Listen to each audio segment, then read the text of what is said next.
চলো বলো। হ্যাঁ বন্ধুরা, আমরা এই মন্দিরটিকে আমরা এখন যাচ্ছি শ্রী চৈতন্য মহাপ্রভুর গেটের সামনে। তো আমরা এখন টোটোতে আছি, তো 4 জনে মিলে, তো সবাই এখন এই রাস্তাটা দেখিয়ে দিচ্ছি। দেখি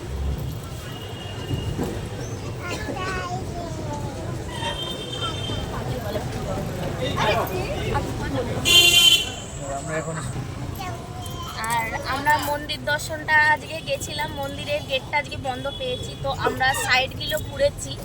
আর ওখানে কিছুটা ভোগ পাওয়া যায়, ওখানে জগন্নাথের ওখানে ওই ভোগটা আমরা 4 জনে মিলে খেয়েছি।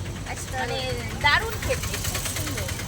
তো এখন আমরা বাড়ির পথে সমুদ্রের সামনে যাচ্ছি।